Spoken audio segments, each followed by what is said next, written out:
मेरा नाम विश्वनाथ है। मैं अभी 70 साल का हूँ। दिल्ली के एक छोटे से इलाके में रहता हूँ। अकेला, बच्चे अपनी ज़िंदगी में व्यस्त हैं और मैं अक्सर रात को बैठता हूँ खिड़की के पास और सोचता हूँ, आज मैं बात करना चाहता हूँ। शायद किसी को सुनाना चाहता हूँ या शायद खुद को ही समझाना चाहता हूँ कि कहाँ गलती हुई। देखिए, मैं कोई बड़ा आदमी नहीं हूँ। ना कभी बहुत अमीर बना, ना कोई बड़ा ओहदा मिला। मिडल क्लास फैमिली से था। बाबूजी रेलवे में क्लर्क थे, माँ घर सँभालती थी। 3 भाई-बहन। हम सबको पता था, पढ़ाई करो, नौकरी लगाओ, शादी करो, बच्चे पालो। बस यही ज़िंदगी थी और हमने वैसे ही किया। मैंने इंजीनियरिंग की, अच्छे नंबर नहीं आए, पर डिग्री मिल गई। फिर एक सरकारी दफ्तर में नौकरी लग गई। सब खुश हुए। माँ ने कहा, "अब शादी कर लो।" मैं 22 साल का था। मन में कुछ और था, पर कहा नहीं। सोचा, अभी नहीं, बाद में सोचूँगा। शादी हो गई। अच्छी लड़की थी, संगीता, शांत, समझदार। लेकिन मैं हमेशा व्यस्त रहता था। दफ्तर, ओवरटाइम, प्रमोशन की सोच। घर आता तो थका हुआ।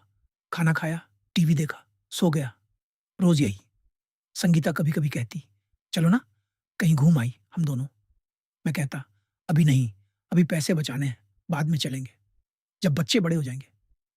और फिर बच्चे हो गए, 2, बेटा और बेटी। पूरी ज़िंदगी बदल गई। अब तो और भी कम वक़्त रहता। स्कूल की फ़ीस, ट्यूशन, कोचिंग, किताबें, कपड़े, सब कुछ पैसे चाहिए। मैं और ज़्यादा काम करने लगा, घर पर कम रहने लगा।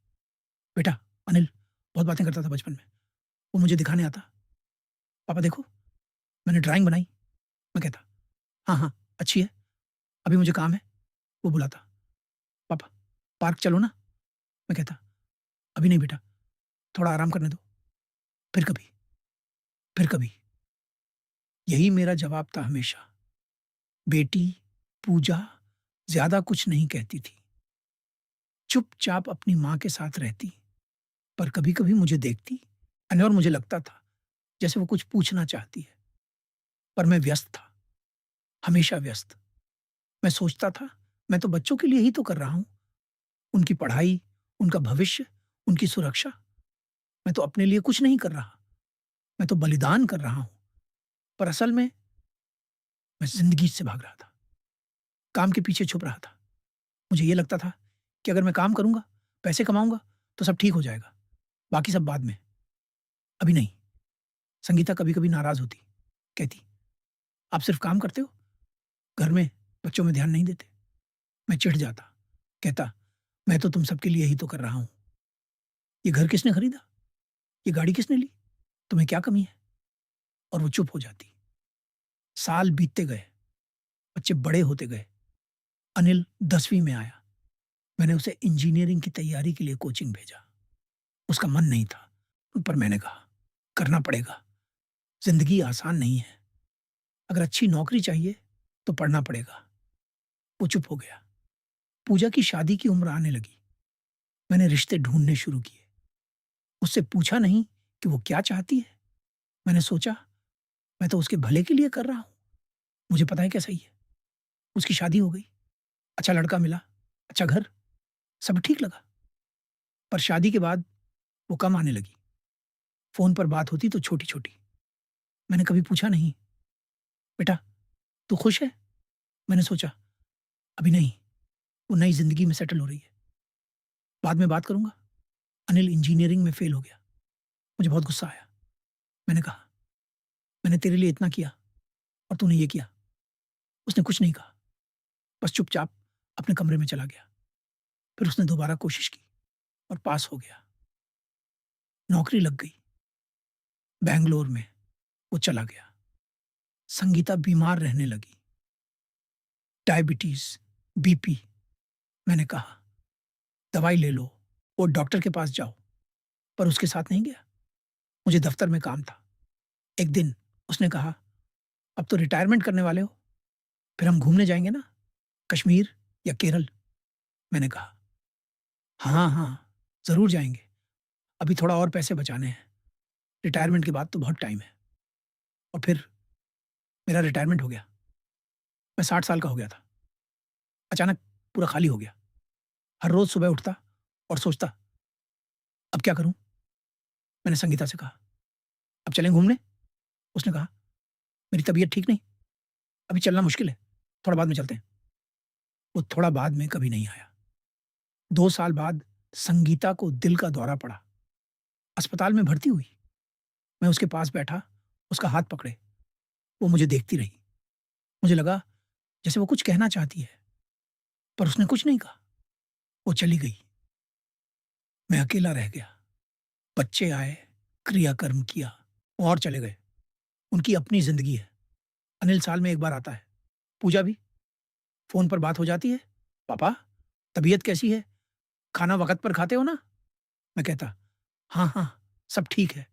पर अंदर से मैं जानता हूँ, वो मुझसे बात करते हैं क्योंकि ये करना चाहिए। प्यार से नहीं, करीबी नहीं है। वो करीबी मैंने बनाई ही नहीं। जब वो छोटे थे, तब मैं व्यस्त था। अब मेरे पास वक़्त है, पर वो व्यस्त हैं। मैं अक्सर सोचता हूँ, क्या मैंने गलत किया? नहीं, गलत तो नहीं किया।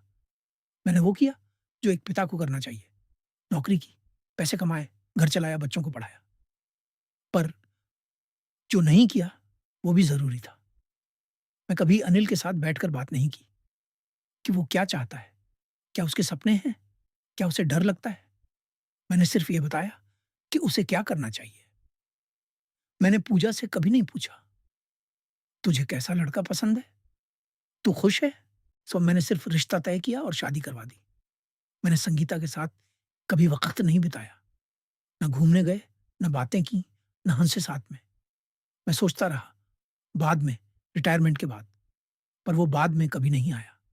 मैंने हमेशा सोचा, अभी नहीं, अभी नहीं, अभी तो काम है, अभी नहीं, अभी तो पैसे बचाने हैं, अभी नहीं, अभी तो दूसरी ज़िम्मेदारियाँ हैं, अभी नहीं।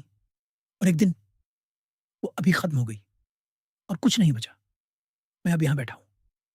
मेरे पास घर है, पैसे हैं, पेंशन है, पर किसी को ज़रूरत नहीं, ना मेरे पैसों की, ना मेरी। कभी-कभी मैं पुरानी तस्वीरें देखता हूँ। अनिल छोटा-सा, साइकिल पर बैठा, पूजा की पहली रंगोली, संगीता, शादी के बाद शर्माती हुई और मुझे रोना आता है।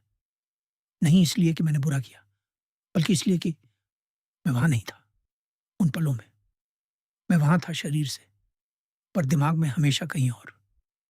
मैं हमेशा सोचता रहा, अभी नहीं, अब बाद में। और अब कोई बाद में नहीं है। शायद आप सोच रहे होंगे, ये बूढ़ा आदमी क्या बकवास कर रहा है? मुझे ऐसे नहीं होगा। मैं अलग हूँ, हो सकता है। शायद आप सच में अलग हो। पर ज़रा सोचिए, क्या आप भी ऐसा सोचते हैं? अभी नहीं, बाद में? आपके माँ-बाप बूढ़े हो रहे हैं। आप सोचते हैं, अभी तो काम है, फिर कभी मिलूँगा। आपके बच्चे छोटे हैं। आप सोचते हैं, अभी तो उन्हें कुछ समझ नहीं, बड़े हो जाएँगे तो वक़्त दूँगा। आपका पार्टनर कुछ कहना चाहता है।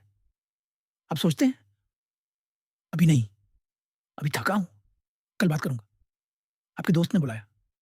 आप सोचते हैं, अभी नहीं, व्यस्त हूँ, फिर कभी मिलेंगे। और ऐसे ज़िंदगी निकल जाती है। देखिए, मैं यहाँ आपको ज्ञान देने नहीं आया हूँ। मैं खुद कोई समझदार आदमी नहीं हूँ।